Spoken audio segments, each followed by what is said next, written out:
63. Investigation and trial.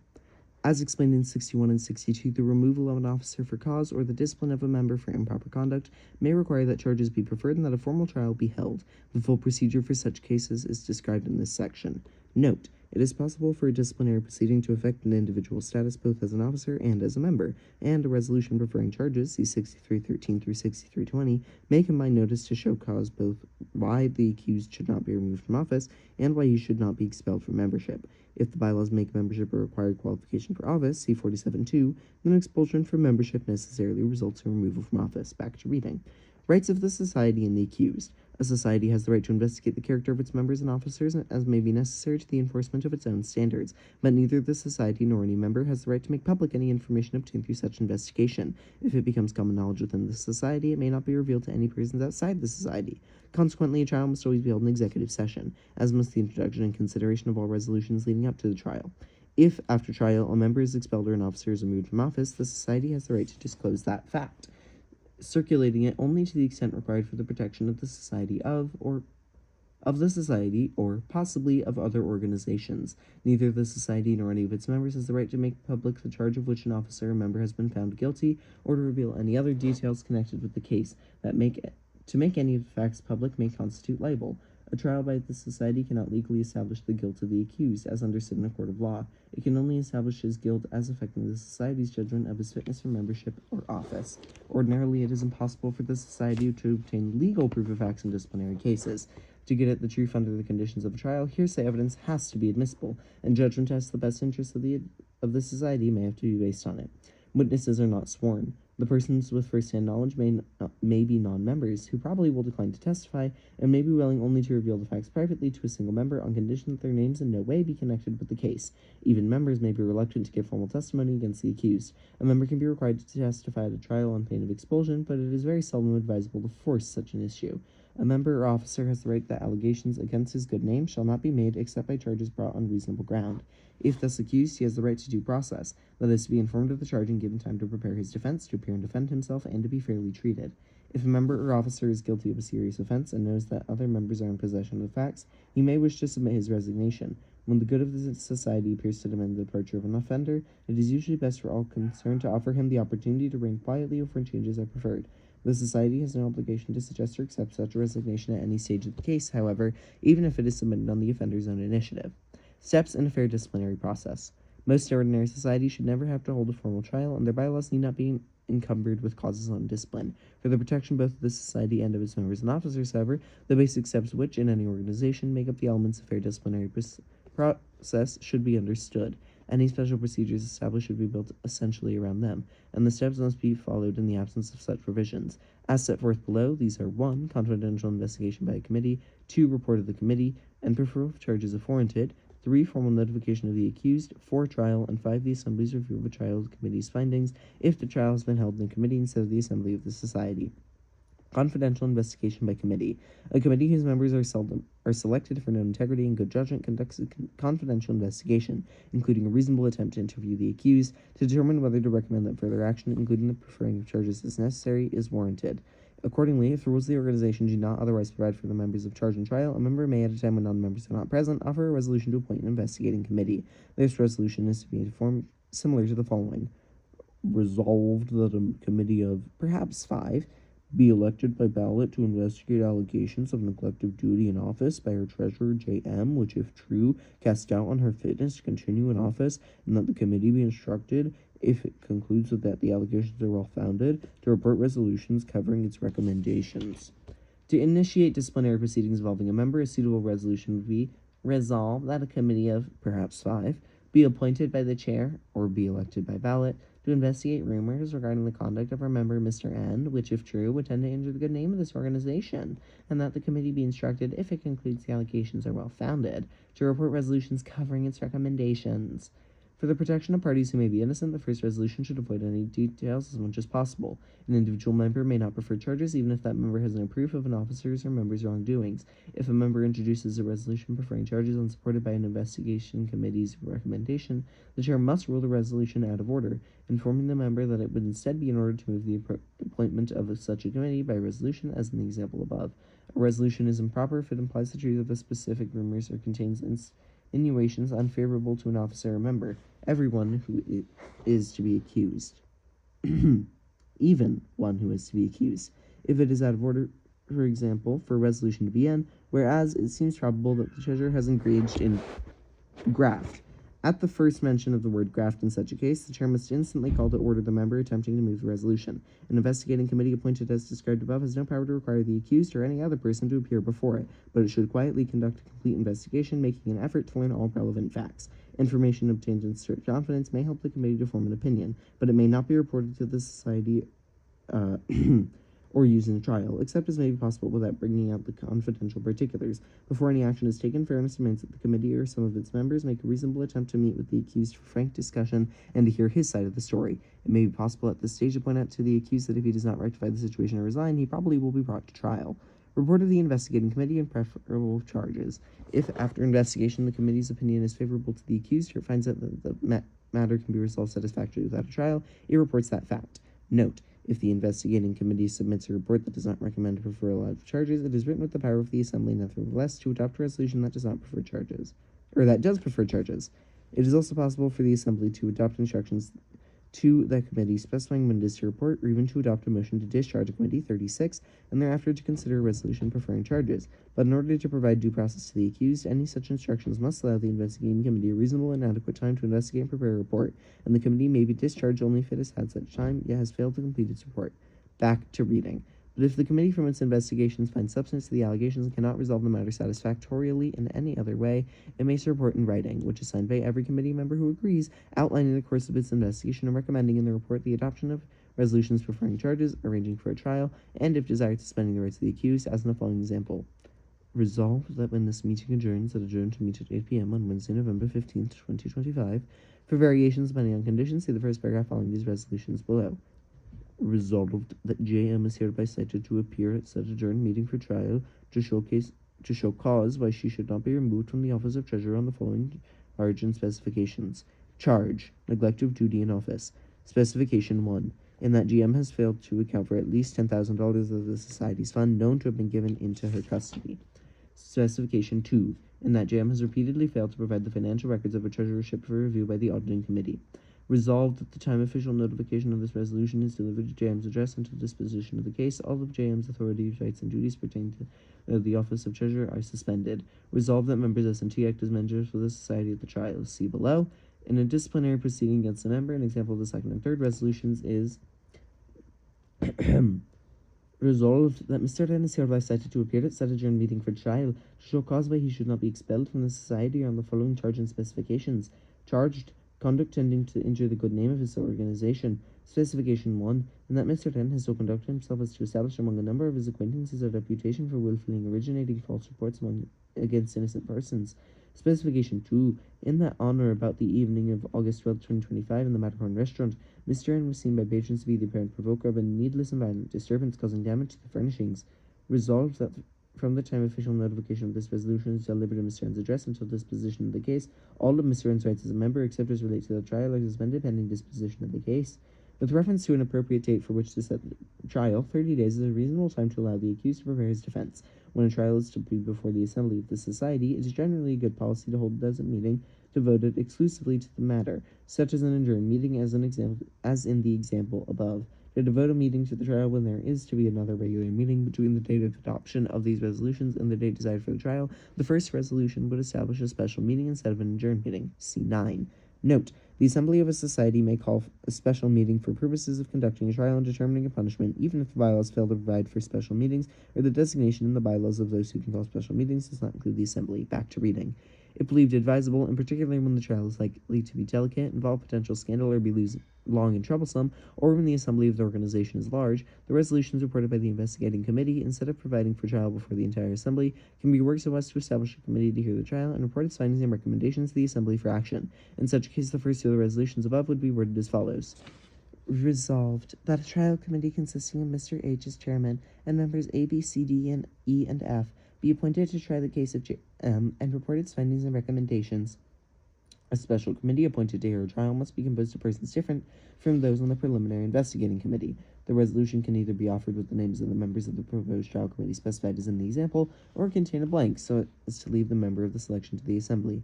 Resolved that Jan is hereby cited to appear on before the said trial committee at the Society Hall at 8 p.m. on Wednesday, November 15th, 2025, to show cause why she should not be removed from the office of treasurer on the following charge and specifications, setting them forth as above. The remaining resolutions would be the same whether the trial is to be before the assembly or before a special committee. See above. A charge sets forth an offense, that is, a particular kind of act or conduct that entails liability to penalty under the governing rules of which the accused is alleged to be guilty.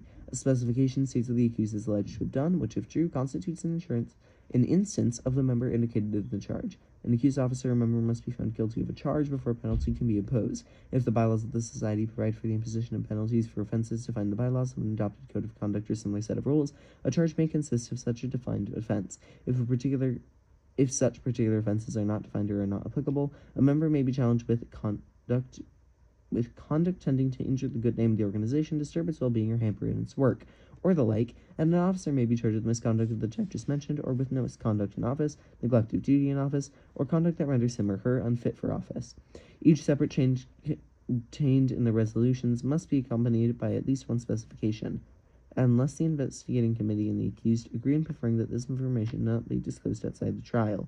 It is best if each specification is carefully worded so as to make no broader allegation than is believed sufficient to establish the validity of the charge and the specification is found to be true. A resolution preferring charges may, although it need not, be accompanied by one suspending all or some specified portion of the accused's rights and duties as an officer or rights as a member and authority, except those rights that relate to the trial, pending disposition of the case, effective from the time of official notification of the resolution is delivered to the accused's address. The managers of the trial, referred to in the fourth resolution of the complete set shown above, have the task of presenting the evidence against the accused and must be members of the society. Their duty, however, is not to act as prosecutors in the sense of making every effort to secure conviction, but rather to strive that the trial will get at the truth and that, in the light of all facts brought out, the outcome will be just. Formal notification of the officer or member. If the society adopts resolutions ordering trial before the assembly or a committee, the secretary immediately sends the accused by a method providing confirmation of delivery to his address, such as a registered mail delivery confirmation, a letter notifying him of the date, hour, and place of the trial, containing an exact copy of the charges and specifications with the date of their adoption, and directing him to appear as cited, even if the accused officer or member was already present when the resolutions were adopted. The secretary's letter of notification can The Secretary's letter of notification can reproduce the resolutions in full and can be worded as follows.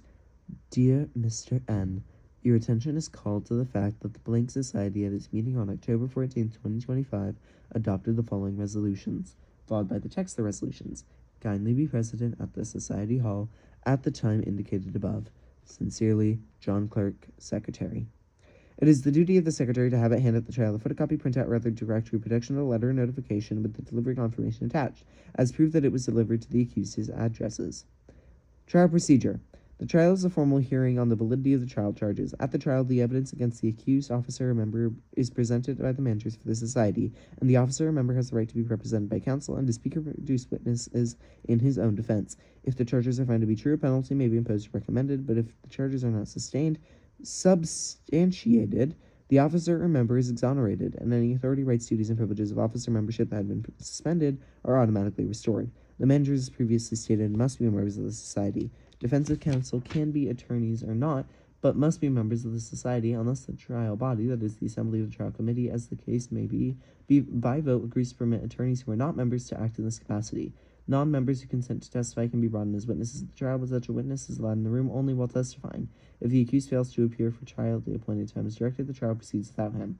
At any time before the commencement of the trial, with the first preliminary steps described below, the assembly may, by majority vote, adopt a resolution to govern the trial, specifying details not inconsistent with the procedures described here.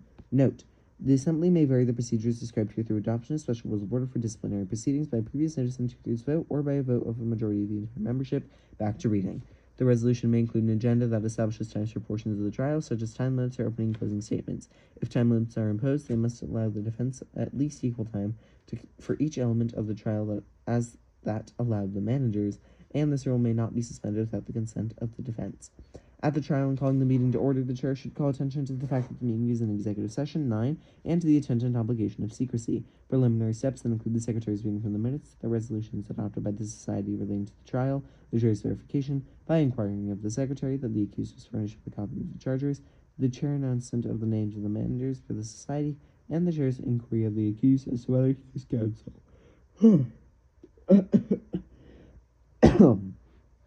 The trial then proceeds as follows. The chair directs the secretary to read the charge specifications. The chair asks the accused how he pleads, guilty or not guilty, first each of the specifications in order, and then to the charge. Those are A and B. C, if a plea of guilty is entered to the charge, there need be no trial, and the meeting can proceed directly to the determination of the penalty after hearing a brief statement of the facts. D, if the plea to the charge is not guilty, the trial proceeds in the following order, the chair first explaining all steps, then calling for each of them in sequence. 1. Opening statements by both sides, the managers first. 2. Testimony of witnesses produced by the managers for the society. 3. Testimony of defense witnesses. 4. Rebuttal witnesses on behalf of the society, and then on behalf of the defense, if any. And 5. Closing arguments by both sides. Up until the completion of the closing arguments, no one is entitled to the floor except the manager and the defense, and they must address the chair except in questioning witnesses. Cross-examination, redirect examination, and re-cross-examination of witnesses is permitted, and witnesses can be called for further testimony as the occasion may dictate.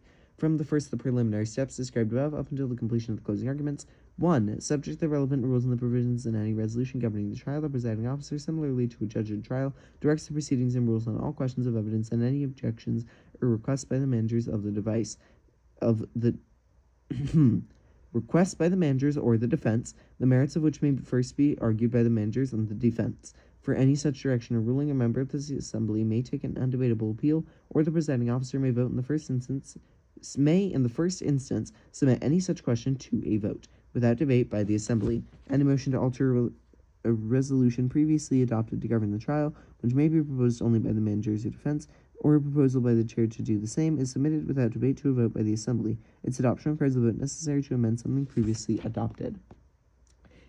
2. If a member of the assembly who is not a manager or with the defense wishes a question to be put to witness, a manager or the defense, the question must be delivered in writing to the presiding officer, who at an appropriate point puts it unless he rules it not in order of his own accord or upon an objection by the main agents of the defense, which ruling, like any other in the trial, is subject to an undebatable appeal.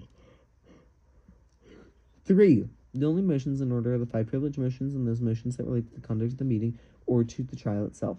Any member who is not a manager or with the defense may offer such a motion subject to the limitation 1 above, only in writing delivered to the presiding officer. Note, however, any member may address the chair to appeal a ruling back to reading, who at an appropriate point reads the motion aloud and either rules upon it or puts the motion to a vote without debate. When the closing arguments have been completed, the accused must leave the room. If the trial is before the assembly rather than trial committee, the managers, defense counsel, if members of the society, and member witnesses for both sides remain, take part in discussion and vote as any other members. The chair then states the question on the following as to the guilt of the accused as follows. The question is here, the question for the assembly, or the committee, is Mr. N guilty of the charges and specifications urged against him. Each of the specifications, and then the charge, is read, open to debate, and voted on separately, although the several votes can be delayed to be taken on a single ballot. The specifications or the charge can be amended to conform to facts brought out in the trial, but not in such a way as to find the accused guilty of having a charge not wholly included within charges for which he has been tried. If the accused is found guilty of none of the specifications relating to a charge, he is automatically found not guilty of the charge, and no vote is taken on it. Or if the vote on the charge is already taken on the same ballot as the vote on the specifications, the vote on the charge is ignored. If the accused is found guilty of one or more of the specifications but not of the charge, and if a lower degree or level of the offense, charge, its definition in the organization's bylaws, adopt a code of conduct or similar set of rules, then such a lesser charge may be moved and voted on. If the accused is found guilty, the chair announces that the next item of business is the determination of the penalty. One of the managers for the society usually makes a motion for a penalty that managers feel appropriate. Although any member may move that a specific penalty be imposed, this motion is debatable and amendable. On the demand of a single member, both the question of guilt and the question of the penalty must be voted on by ballot. The usual possible penalties for an officer are censure or removal from the office, although in special circumstances others may be appropriate. For example, to repay into the society's treasury funds that the officer has been found guilty of misappropriating, perhaps with noted fines. For all of these, including removal from his office, a majority vote is required. Penalties appropriate in disciplinary proceedings against members are discussed in 61.2. For expulsion, a two-thirds vote is required. F. After voting is completed, the accused is called back into the hall and advised the result.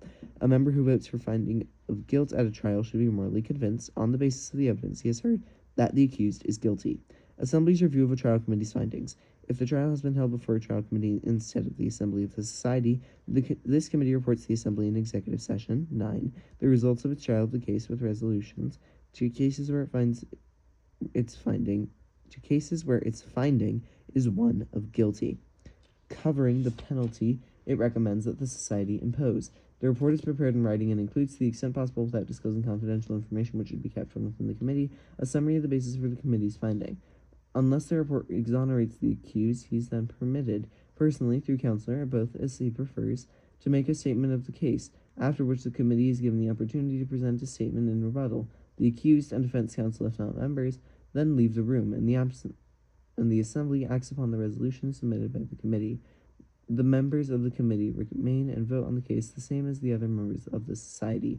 Under this procedure, the Assembly can decline to impose any penalty, notwithstanding the trial committee's recommendation, or it can reduce the recommended penalty, but it cannot increase the penalty. The Assembly cannot impose a penalty if the trial committee has found the accused not guilty. Committee on Discipline. In some professional societies and other organizations where particular aspects of discipline are of special importance, the handling of such matters is simplified by providing in the bylaws for a standing committee on discipline, c. 50 and 56. Its prescribed duties are normally to be alert to disciplinary problems, to investigate them, to introduce all necessary solutions, and, in event of the trial, to manage the case for the society. This committee may also have the duty of hearing the actual trial, in which case it should be large enough that a subcommittee can perform the confidential investigations as described in 63.8 through 12. Under the latter practice, the full committee on discipline adopts the charge and specifications, and the chairman of the committee sends the citation to the accused and presides at the trial, which is conducted just as if he would be held before the assembly. Sorry, let me reread that. Which is conducted just as it would be if held before the assembly. It is generally best not to empower the committee to impose a penalty, however, but to require it to report its recommended disciplinary measures to the society fraction, just as in the case of a special committee to hear a trial. In organizations where disciplinary matters may arise with some frequency, the system of having a committee on discipline has the advantages of not unduly inconveniencing the society, and of promoting the avoidance of scandal and the settlement of disciplinary problems without an actual trial.